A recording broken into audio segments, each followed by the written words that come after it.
I had a crisis of my own. The facts are horrific, the evidence overwhelming, and still we carry on as if no crisis were looming. What can one say to those who either don't want to hear or have heard enough? What can one say that doesn't paralyze some with the sheer scale of the problem? In the end, I wrote a poem of just 2 lines composed of 12 words. The words were photosynthesized on grass, grown on Hessian, and floated on the brown river. Can you hear the future weeping? Our love must save the world.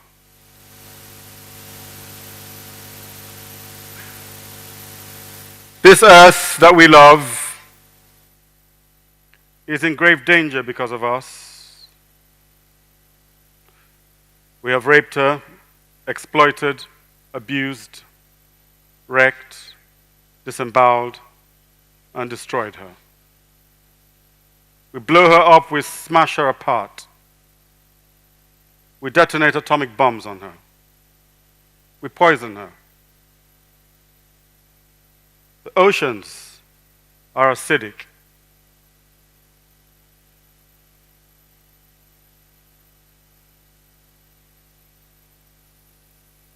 The rising mouths of the sea will devour men on their lunch breaks, women at their desks, children wandering home from school.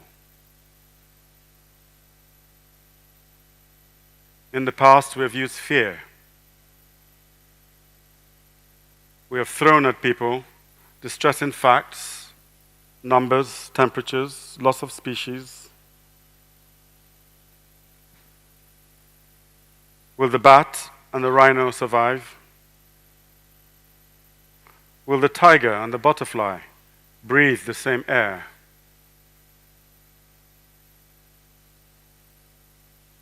Will the fortunes of the songbird revive? Year by year, pollination slows down, and still we drive our fossil fuel cars and make flights around the world and consume vast amounts of energy.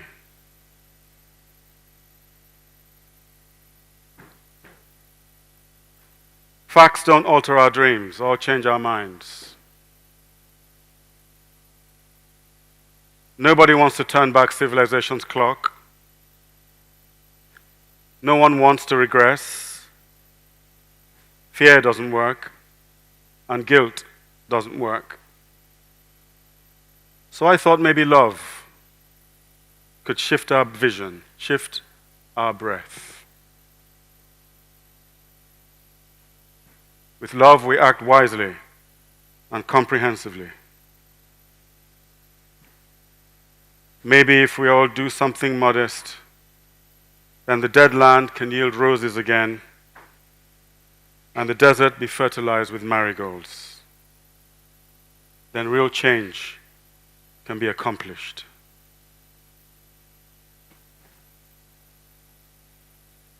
Perhaps we've grown too complicated for our own good. We want more than we need.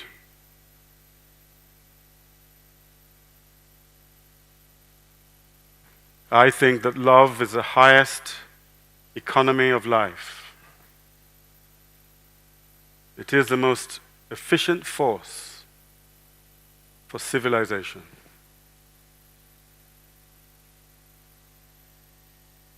If we woke up to our love for the earth, we would stop doing most of the things we're doing.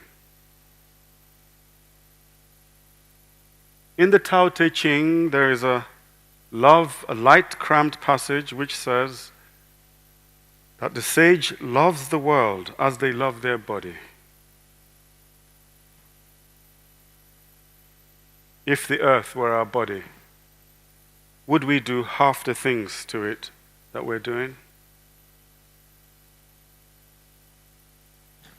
Nothing can save our world but love. For love is the last power that stands between us and extinction.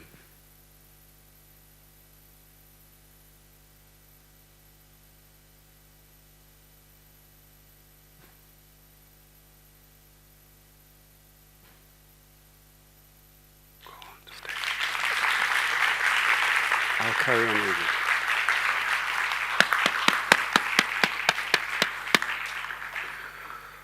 What we need now in this 11th hour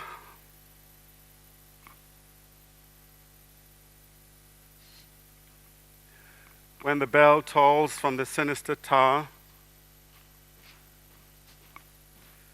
is the greatness of the human. This is the time to show that we are greater than our history, our education, greater than all the brainwashing that makes us feel that we can't be agents of change. So I went out into the streets today and marched with millions to light a way. Even a child can change the day. Even you can make a new way.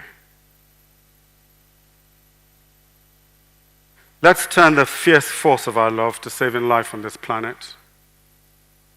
We need to leap right now to the next stage of our evolution. Can't you hear the future weeping? Our love must save the world.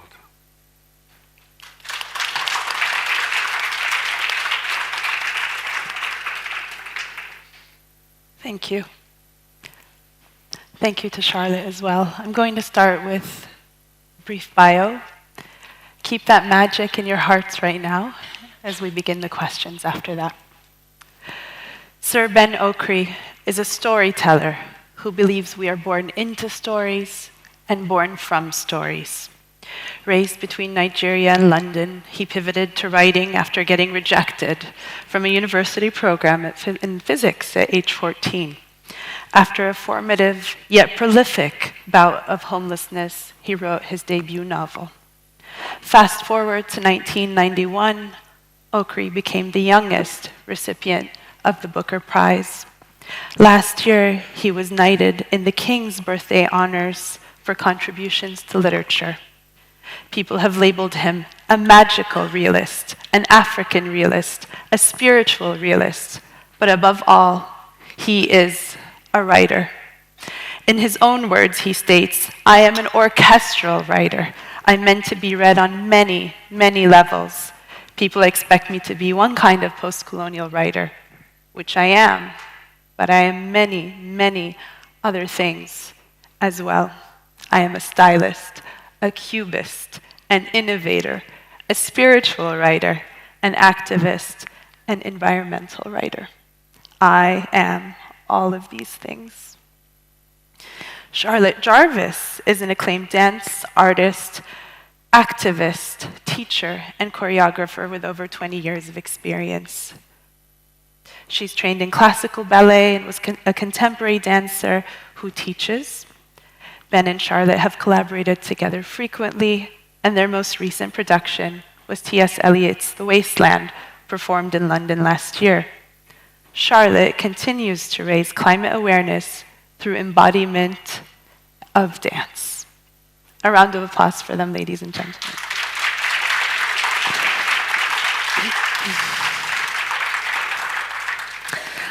On this trip, you're accompanied by your partner, Charlotte, whose moving performance we just saw.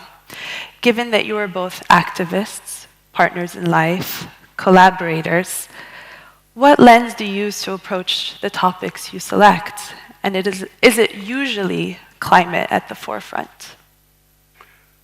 I think first of all I want to say what a pleasure it is to be here and to thank you all for coming to listen to me. I love the Emiratis Literary Festival. Been coming for more than 15 years.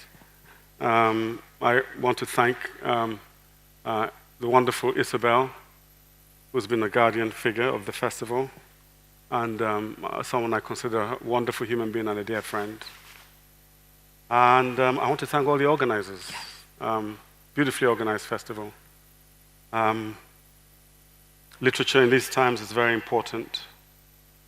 A festival like this is important because it gives us an international platform for different voices from different parts of the world to come together and share ideas and talk about the state of the world, express their fears, their hopes, their possibilities. Now, to answer your question. I'm not entirely sure, if I'm really honest with you, that the writer chooses their subject. When I was much younger, I would have said so. I would have said, you sit down and you're going to write a book about poverty, you're going to write a book about the ghetto that you grew up in, that you know something about, you're going to write a book about your father, or you write a book about the political corruption. But there is a mystery to the subject, to the story that catches fire under your hands. One can choose to write about many things, and many times I did, but only one caught fire. Why that one? Was it my choice? Or was it some kind of perfect fitness between me and the subject? Because after all, you cannot write about that which you are not in some way. So I'm more inclined now to think that the subject chooses you. And you make yourself ready for it. There are many books I've wanted to write, and I've written them, and ended up writing another book altogether. There's a kind of a curious magnetism about books, about novels, poems, stories. Because of the effort it takes, the deep effort of the soul, and of the intelligence, and of the will that it takes to craft a story, to make it real. It really can't be just any story. So I think there are many sleeping themes in my life. Climate's been one of them, but I didn't know it for many years. The death of the old, the birth of the new is another. Because we're constantly living in a world where the old ways, old possibilities are slowly dying and new things are being born. And some people live in transitional periods like we are right now. We're in a profoundly transitional period with AI looming in the horizon, with an age of plagues and waiting in the wings, with all these wars threatening our world. They're all sort of old orders slowly giving way to new orders. When the old changes into the new, it sometimes takes the face of violence because things fundamentally don't want to change. Things want to stay as they are. But this new thing that has to be born, which has got to do with the evolution of the human spirit and the evolution of civilization, this new thing that wants to be born has to challenge the old that is there. And by old that is there, I mean old traditions, old ways of doing things, old ways of living, old ways of painting, old ways of making art, old ways of making books. You know, there was a time we had books on papyrus, and then they printed books. And people were frightened of the printed book. And then the audible book came along, and people were troubled by that, and troubled by radio, troubled by television, troubled by film. Every new form threatens something settled that was there, because the human spirit has to keep moving forward. There's nothing you can do about it.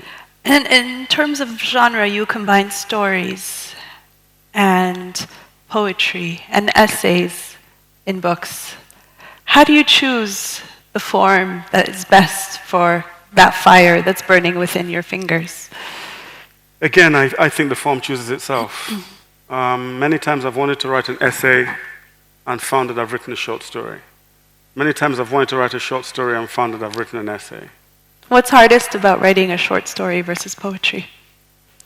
Poetry is about total distillation. Poetry is the shadow of genius, basically. Poetry is not just about what is carved. Poetry is not just about what is said. Poetry is also about what is not said, what is hinted at, what is echoed. Poetry is about resonance. The short story is about narrative. but it's also about distillation. The short story is a very, very difficult form. I think poetry is the hardest form, the sonnet. I think it's the hardest form because you've got this pure form, these pure limitations that you have to work within. And after that, the short story is a nightmare. To write a good short story is very difficult. But you've managed to create short stories by combining poetry as well, because your newest work, Tiger Work, combines all of the forms, and it's a call to action for the planet. I found it to be more powerful than any nonfiction book on climate change.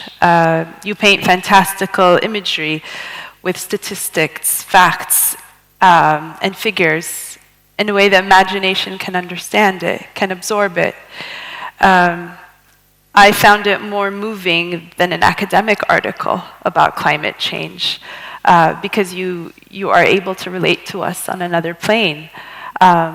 You feature a world with thirst, flooding that swallows us underwater, reptiles falling from the sky, odes to rivers, fading rivers at that, and poems with punchlines that remind us of the harm we inflict on ourselves. What is it to use this craft to cry out for Mother Earth? And what is it to love Mother Earth? You know, if I'm going to be very honest, I don't think I could have done this in my 30s. Or 40s. It's very difficult as a writer to want to use your craft to say something quite specific, whether it's political, whether it's ecological, whether it's ideological. It's very difficult to write well when you know what it is you're trying to say. I think we write better when we don't know what we're trying to say, and what we're trying to say says itself truthfully through us. That's when writing is at its highest.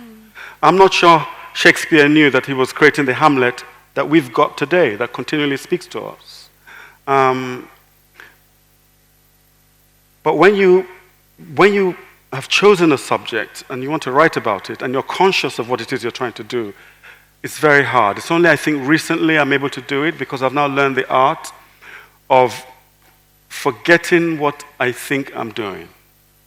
It's very difficult. It's not a craft. It's not something you can be taught. How do you forget? I'm going to interject. How do you forget what you're doing? It's just a trick of the mind. You just start to write, and you write, and you tell yourself that actually you're playing, when in fact at the back of your mind you know that you are being serious and you're being deliberate. It's an internal thing. That's why I say I couldn't have done it much younger. Now I know so much about the art of writing, that writing is like play. You know, as we get older, we lose the capacity to play, but the imagination speaks about serious things best when it's playing.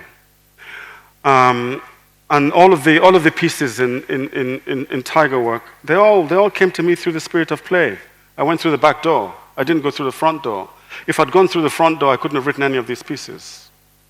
I sort of backed into the stories. To give you an example, there's a story here called After the End, which is a story about the world after we've made all the mistakes and the climate disasters we fear has happened to us, and a few people survive. And what do they do? How do they live? How do they survive? What kind of a new world do they bring about? I wanted to write about the worst case scenario, because I believe that the human spirit, we need two kinds of warnings in this world as a people. We need a warning that says, don't go down that road because it's going to lead to hell. And then we need another kind that says, have you tried the beauty of this way? And I think writers oscillate when we're faced with crisis between these two things, to say the beauty of a better way or the terror of this crazy way that you're on. And I find the human imagination responds more to the terror, because that's how our mind works. You say something negative to someone, they'll pick up the negative thing in spite of 10,000 beautiful things that you've said to them. Our minds are primed towards fear, towards terror, towards breakdown. I think it's a survival mechanism that the human spirit has, that will respond to the negative so we can prepare to deal with it. So I just backed into this story. imagine the world was over and I could see two people there, and I just began a new Adam and Eve, and I started to play with that. And I wrote it very lightly.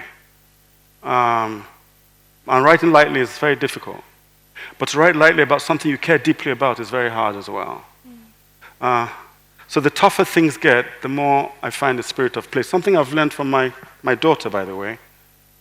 I don't know how many of you were here yesterday in the desert and saw her read. But before her reading, she spent all of her time playing, and I watched her. While I sat there, spent all my time getting nervous.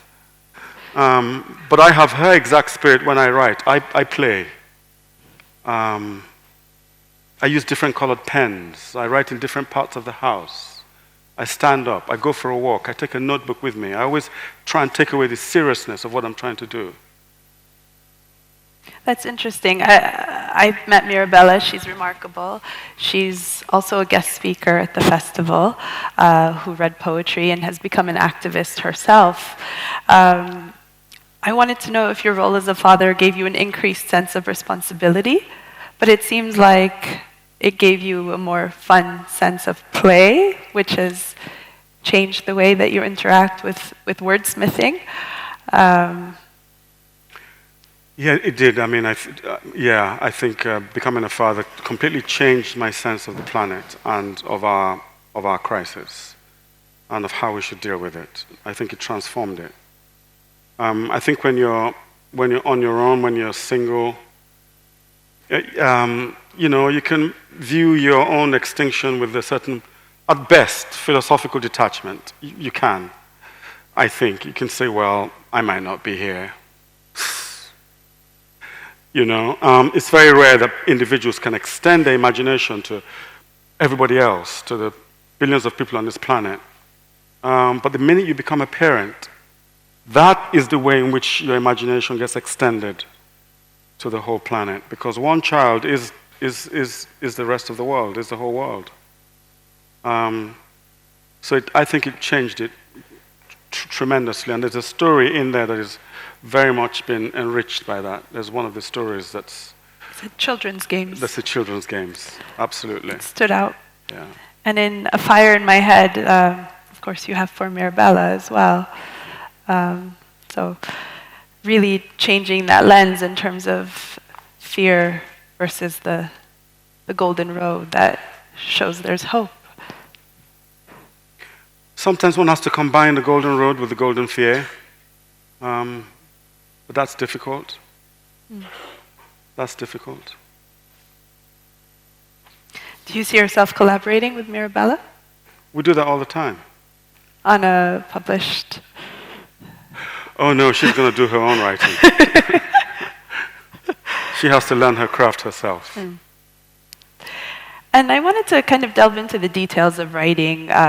You mentioned specific locales, specific rivers, cities that we know for a fact are sinking. Venice, for example. Do you do research into the facts and figures behind the environmental changes and the climate crisis? No, I don't do any research. I just do a lot of reading. There's a big difference. Research is what you do for a specific project. And once you've done that research, it's very hard to let it go. I find that when you do research for a piece of work, and you've pulled out so much information, well, it is very difficult to throw all of that away and not use any of it. I mean, you've gone through all that effort. You spent 2 years. You've got this mountain of information, 3, 4-foot-high bits of paper. And then you come to write this thing. Of course, the temptation to get some of it in your writing is very strong. You have to. And that's what kills the writing. No matter how much you distill this research, its presence in the work kills it. So I don't do research like that because it poisons the writing. What I do is a tremendous amount of life reading. So I'm constantly reading about climate, constantly reading about the facts. And I'm absorbing it as part of my mind, it's part of my furniture, the furniture of how I think. And I write from that richness of already integrated reading. So when facts come through, they're facts that are completely necessary to that piece that I'm writing, completely organic to it, and completely inside of it.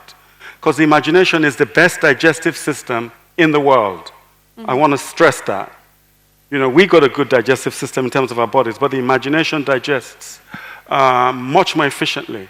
The imagination will take all the facts, the crude facts, data, it will take everything and distill all of it into a simple image in which all of those facts are not present, but in which all of those facts are completely soaked in, completely absorbed. It's incredible the way the imagination does that. It will just use a simple image and everything is in there. But if you were to take all that research and try and distill all of that to an image, it would take you the best part of 3 years, and you will fail. You will get the wrong image. You remind me of when you're reading something or you're working on something and then you go to sleep and then it ends up being in your dreams. And I know you follow a dream logic in the way that you write. I think you've been quoted as saying that storytelling is not just a beginning, middle, and end, but intervals in the enchantment of living. Is that what you're referring to when you talk about absorbing all this information? Do you think in dreams? Because oftentimes when I'm reading your books, there are these small intervals, and that's how I think of my dreams when I wake up. I don't remember full dreams, but sort of short bursts of information. Well, this phrase, intervals in the enchantment of living, I think is part of living itself. I say often to people, we can't really tell what is reality and what is dream. Not really. When you dream, your dream is a complete reality. And the ancient masters, the ancient Greek philosophers have pondered this problem. And there are many famous paradoxes that have come down to us from them. One of the most famous is from Xuanzhu, who said, I dreamt I was a butterfly, and when I woke up, I wasn't sure whether I was a human being dreaming I was a butterfly or whether I am now a butterfly dreaming that I'm a human being. Life, reality is mysterious, and our experience of it is tinged with a dreamlike quality. Shakespeare was very conscious of that. The Tempest is all about that in many ways. It talks about these cloud-capped towers. He was conscious of the fact that the world as we live it, there's a dreamlike element that runs through it. And our memories have the quality of dreams to them. Often we'll have an experience and we wouldn't be sure whether we lived it or whether we dreamt it. And I wanted to have that element in my writing because I feel that that's how we experience life. But we're not always conscious of it. And I think that dream element that weaves its way through our living consciousness is one of the things that connects all of us. Because our realities are individual, are specific. But that sense of the unreality, the beautiful unreality of life, links us up, and I think might be one of the things that we speak of as the universals. In classical literary criticism, they would not say so. But I think that element is what we think of as a universal experience. Is there something that you might want to share that is dreamlike? We don't have to do it straight away. Oh, no, it'll take me a long time to find it. Maybe I should read you a little. We'd like to hear a bit in your own voice. Maybe I should share a little. I'll read you something from Tiger Work. At the beginning there's this set of what I call parables, 3 parables about water. And they're at the beginning of the book because I wanted you to get the feeling of this being a book about the fluidity of things. The second piece is a piece called knowledge. The first is called thirst, because it's about desert and dryness. The second is knowledge, the third one is love. I'll read about knowledge. The hall was packed. People had been speculating about the talk for weeks. Never before had the university invited such a person to address the academic community. The dean of faculties had hoped in these atheistic times that an outsider might provoke a useful debate about the state of knowledge in the world. When she turned up, the dean was surprised that she was younger than he expected. She looked worryingly young. What if her talk were a total disaster? He would be made to look a fool and might be stripped of his position. But the moment had arrived. He made the most non-committal of introductions and fled the stage. The speaker had made only one request. She did not want a lectern. She wanted only a table with a bowl of water and a transparent glass. She stepped forth and cast her eyes over the people in the hall. Contempt was written on many faces. The mood was thick with doubt and even a discernible mockery. She smiled. "Can everyone see me?" she asked. Someone gave a snorting laugh. Otherwise, a dull sound of assent traveled across the hall. "Good," she said. "Then you can't complain afterwards." She held up the bowl of water as if to perform a miracle. Then she poured the water from the bowl into the glass. Water spilled from the glass as from a gushing tap. There seemed no end to the water in the bowl. Water ran from the glass to the table and down to the floor. Soon, water covered the whole surface of the floor. No one in the audience spoke. They watched first with amusement at her patent stupidity, then with surprise, and finally with alarm. The water spread along the floor and crept towards the wainscoting. There were electric sockets at floor level. Those in the front seats lifted their feet from the ground. With a serene expression on her face, she went on pouring. At last, a man with a rough beard from the philosophy department could bear it no longer. "For God's sake, woman," he shouted, "can't you see that you're flooding the room?" At that moment, the woman stopped. Something cleared in the air. "What flooding?" she asked. The floor about her feet was dry.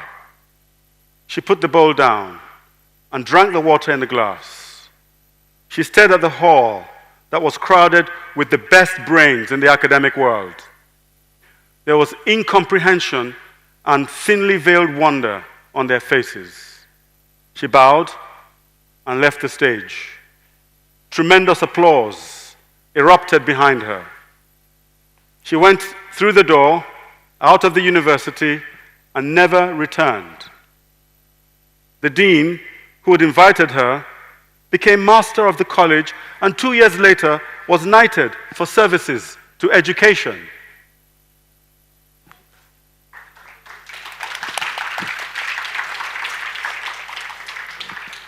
Now, if you can work out what that story is about, I'll take you out for a long orange juice. Water. Take us out for water. That was one of the stories I really enjoyed. And there was this comical nature and that twist that stories grandparents tell you when you're growing up. Arabic folk stories often have that same twist and fables. Were you influenced by any of the stories your parents or grandparents told you growing up in Nigeria in forming those sorts of structures to these stories?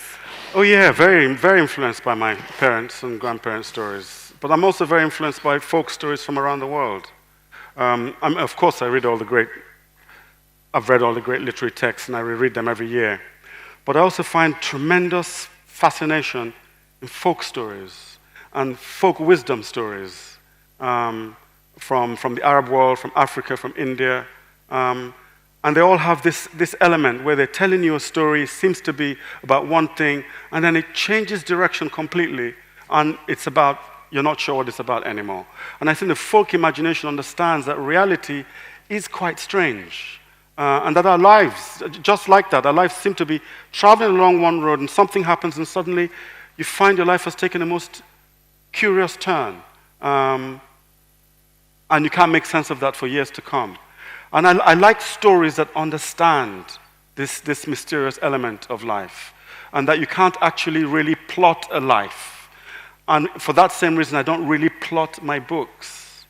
Or let's just say I subconsciously plot them.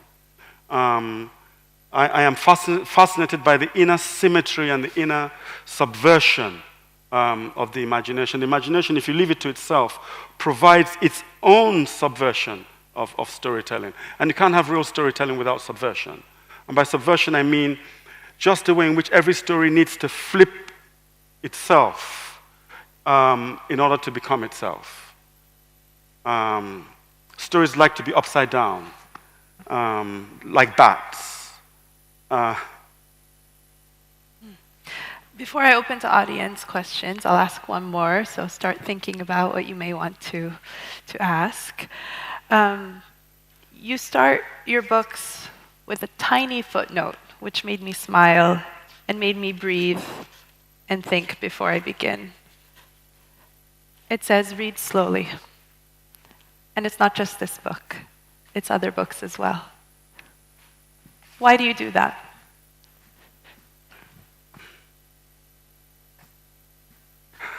I think people read too fast. To be honest with you, I think people do everything too fast. People talk too fast, they understand too fast, they listen too fast. You watch two people in a conversation, one person's hardly finished what they're saying, the other person already understands what they're saying, and they say what they're going to say. The other person understands what the other person hasn't finished saying, and so you have this conversation of unfinished listening. I think we live too fast. For some reason, we equate speed with intelligence. We certainly equate speed with success.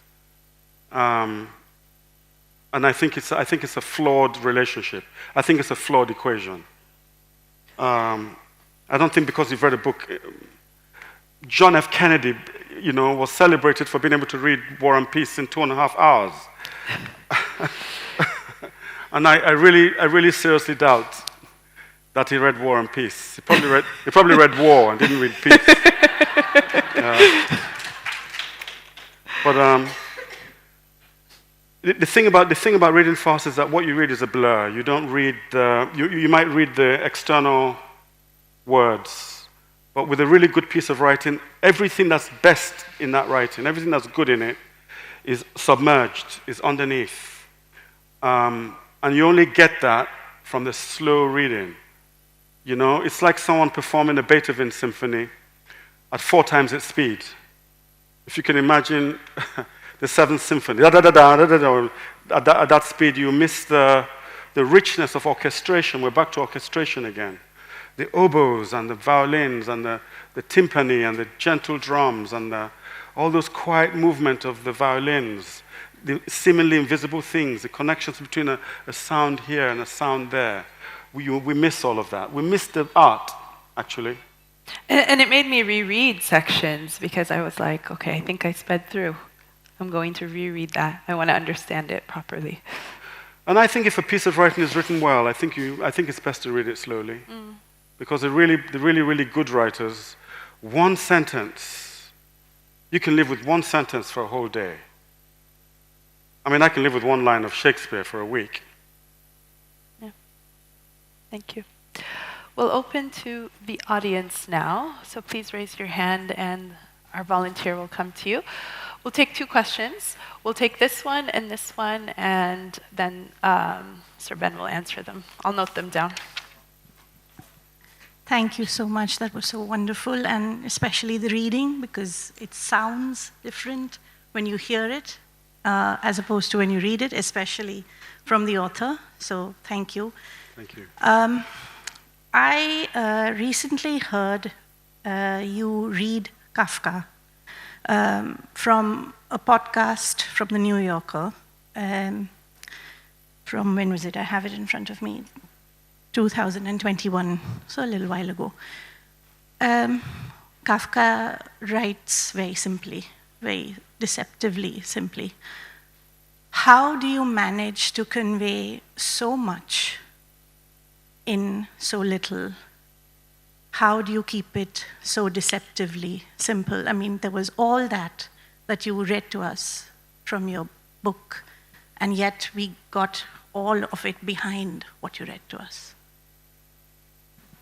Well, thank you very much for that. I'm glad you raised the issue of Kafka. An English writer called Martin Amis said about Kafka almost the same thing that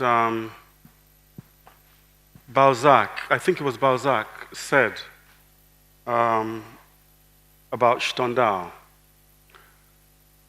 Where's the writing? You know, where's the writing? You know, some of us want to get rid of writing. We want to take you, the reader, to the thing. What people call writing is the fancy footwork and the fancy movement between the reader and the thing. You know, and sometimes that fancy movement is beautiful and adds to it, as in the case of Nabokov. You know, you read Nabokov, it's got beautiful, beautiful writing, but also behind it, there's a sly truth going on. You know, he gets away with it in one or two books, especially a book like Lolita. I don't know what its status here is in Dubai. But Kafka, I think, conforms to the great tradition of writers who make a choice between the strangeness and the profundity of what they're doing, or the profundity of how they tell you of what they're doing. You can't really do both. The writer is either taking you somewhere very, very, very deep, and there isn't time to be doing fancy footwork. They just want to take you there. And the more cleanly they take you there, the more fully they can immerse you in the strangeness and the mystery, the profundity, and the impossibility of the situation. I think if you've got something profound to say, the simpler you are, the better. True profundity, true mystery compels you to shape your art in such a way that the writing... I hope you understand what I'm trying to say. It's very difficult. But the writing acts against your understanding of life already. Whereas the other kind of writing gives you everything you need within it. Yeah? It's a tricky point. One kind of writing acts already. So you read a line. I give you the opening line of Hamlet. Who goes there? Who's there? Ponder that line a long time. You know, great play, father dead, young man, revenge, to revenge or not to revenge. And it opens not with a tremendous speech about, the unreality of the world, yeah. No. Who's there? I've thought about that. Who's there? You're in. With that is already... You're into the mystery. You're into that world. You're in. He's invited you in. Who's there? It's you, the reader. Come on in. It's your watch.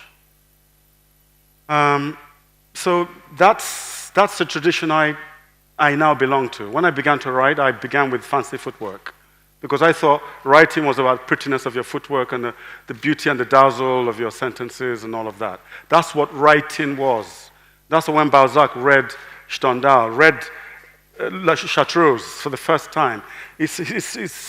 Where's the writing? Or was it Flaubert? Even worse, was it Flaubert who said it about Stendhal? Where's the writing? Because Flaubert is about this fancy, this beautiful. But I graduated from that because I became more fascinated by there's nothing more mysterious than reality, than this world, than this life that we live. Nothing more mysterious, nothing more profound. All the profundity, the tragedy, the tragicomedy, the strangeness, the mystery, the bringing together of impossible desires with its unpredictable fulfillment, all of it is here, right in front of us. We live it every day as if it were normal. And yet, it's not. It's strange. That, I think, the mystery of life is what one wants to approach most closely. And only through simplicity, where the style and the writer disappears, can you do that. And it's not easy. We'll jump to the gentleman in the gray. Thank you. Thank you, Ben, for this wonderful conversation. I gave you a lot of secrets there you owe me. Just to let you know. Thank you, Ben, for this wonderful conversation. My name is Ronak, and my question is, how do you stay optimistic and hopeful in the face of this daily onslaught of negative news about climate disasters and climate change? What gives you that hope in humanity? Yeah, that's a very, very important question. But can we put that in perspective? For as long as we've been consuming news as a packaged thing, as a social experience, the invention of news is something we're going to have to deal with someday. The invention of news. I think they discovered with the invention of news pretty early on that nightmares, negativity, terror, failure, crumbling stuff, decrepitude sells more, pulls us in more. Because when we're anxious and worried and fearful, we are easier to manipulate. So for as long as we have been consuming news, we have been shaped in this the spirit of being used to negativity and fear and doom and collapse. Wall Street collapse. The dollar has fallen. This is that. Every headline is a disaster. I mean, if you read the headlines from the beginning of newspapers to the present day, you would not believe that the world could still exist. Seriously. So I just want to put it in the context of that. And I think one part of us, after a while, learns to see the news as what it is, and then we see the life that we live as what it is, and we try and mediate the two things. When you ask me where do I get my sense of optimism from, I'm aware of the figures. I'm aware of all the figures. I'm aware of all the temperatures, the species loss. I'm aware of all of it.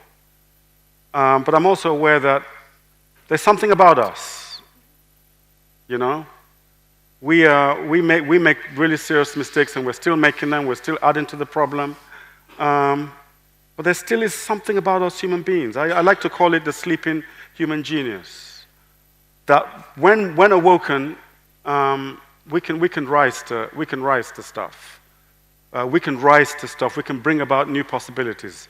So part of my optimism is in the sleeping human genius, in us.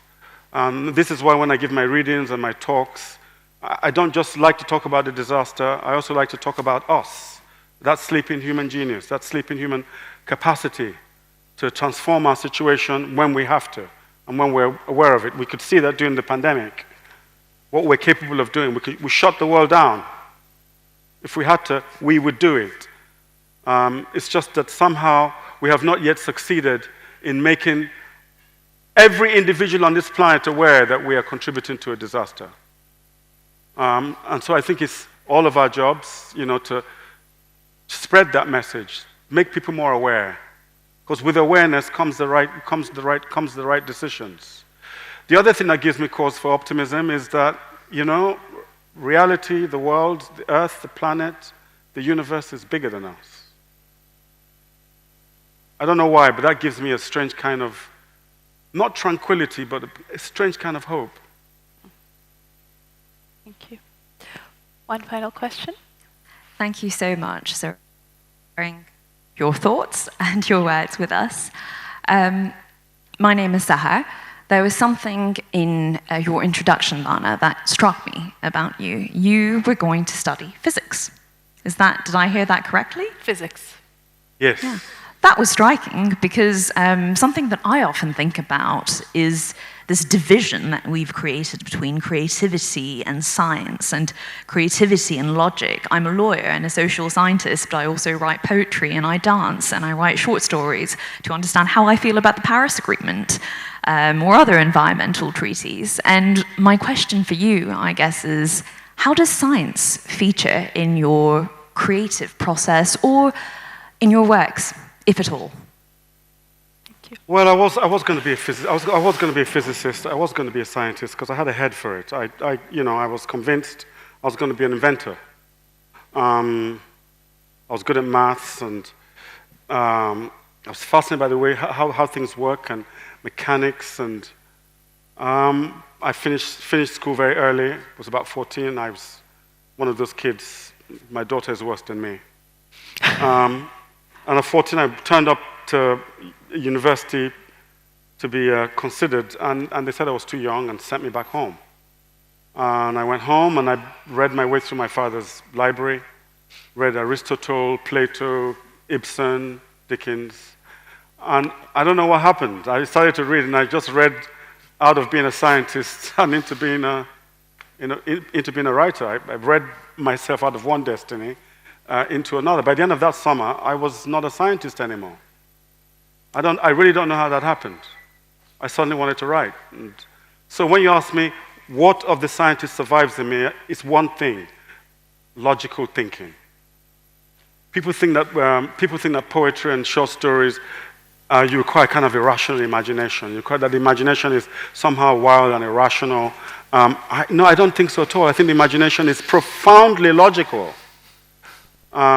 If you let the imagination do its work, everything adds up. It's just that it's the way it goes about its movement that seems to be erratic, but actually everything adds up. The equation of the imagination is always perfect. It's our craft that's the problem, you know? Sometimes we don't know how to shape this richness of the imagination and what it gives us, this harvest. We don't know how to shape it, and the quality of our thinking does not match the quality of imagination's thinking. So science gives you logical thinking, cerebral logical thinking, and you need it as a poet. Your lines can't just dangle around and don't make sense. They really can't. With the best poet, they seem not to make sense, but if you speak to the poets, they'll tell you how that word there has given rise to that, and how the etymology of this word, they took one aspect of it and it gave rise to that. It's logical, but it's a kind of a very high aesthetic logic. So it's that clarity that's been the greatest gift that science gave me. Thank you. Yeah. I could hear you talk about form, and I have so many more questions. And you are an inventor. You did invent a form called the stoku as well, right? Yeah, and many other things. Yeah, the short story haiku. But we'll have to wrap our session. You'll be heading upstairs for a book signing. But before that, I'd like to thank you for being so generous. Thank you. And Charlotte and Mirabella for sharing you with us. Thank you to the audience, the AV team, the wonderful volunteers, the translators, our title sponsor, Emirates Airlines, our founding partner, Dubai Culture, our parent organization, Emirates Literature Foundation, and our session sponsors, Dubai Calendar, Dubai Duty Free, Dubai Electricity and Water Authority. Thank you, everyone. See you upstairs. Thank you all very much.